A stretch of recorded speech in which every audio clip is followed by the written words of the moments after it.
Iran पर सबसे बड़ा हमला हो चुका है, लेकिन इजराइल पर मिसाइलों की बौछार नहीं रुक रही।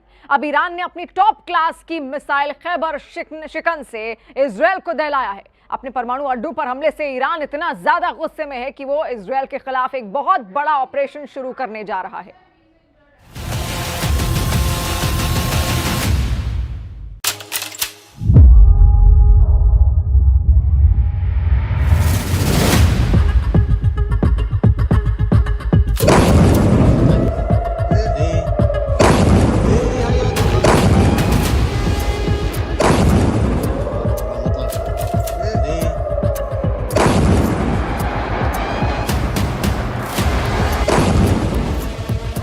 फोर्दो मिट गया,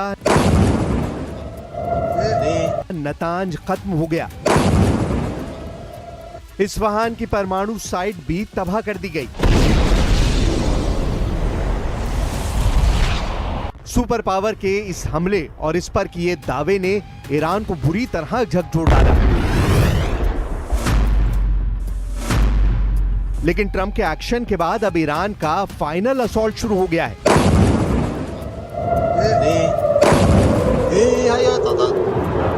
इसे कहा जा रहा है ईरान का ऑपरेशन नेगेव।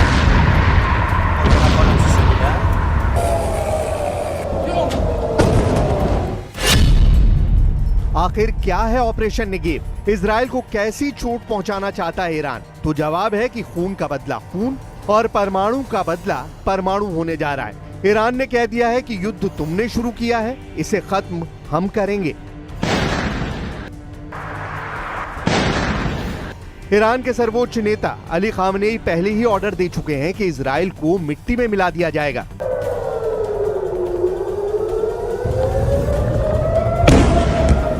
बाईस जून को ईरान के परमाणु अड्डों पर अमेरिका और इजराइल ने हमला करके ईरान की गलतफहमी भी दूर कर दी है।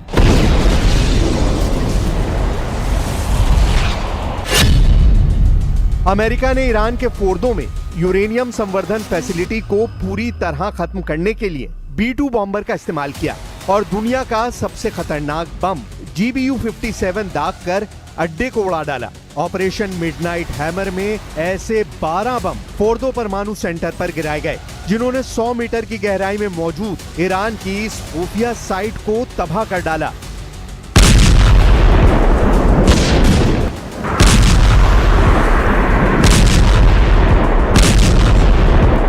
सवाल है कि अब ईरान क्या करने जा रहा है। युद्ध में अभी तक ईरान ने बदला उसी हिसाब से लिया है जिस तरह के हमले इजराइल ने ईरान पर किए हैं। ईरान ने तेहरान के बदले तेल अवीव को टारगेट किया। ईरान की मिसाइलों का कहर साफ देखा जा सकता है। ये ईरान की खैबर शिकन मिसाइल से हुई तबाही है।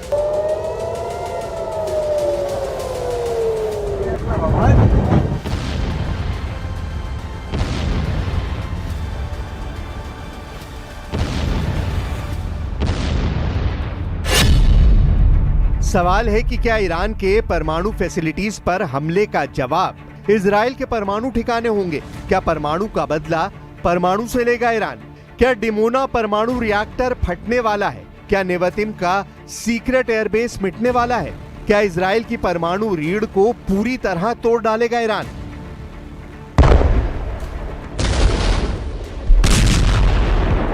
ईरान के ऑपरेशन नेगेव को समझने से पहले आप तेल अवीव और हाइफा में हुई तबाही देख लीजिए, क्योंकि ईरान ने अपनी परमाणु फैसिलिटीज के बदले अब इजराइल पर हमले तेज कर दिए हैं।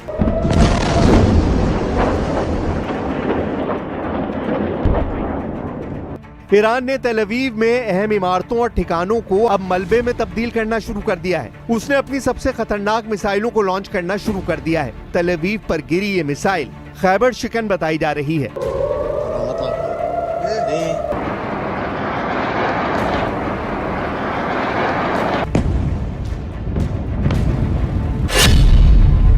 खैबर शिकन ईरान की सबसे आधुनिक बैलिस्टिक मिसाइलों में से एक है।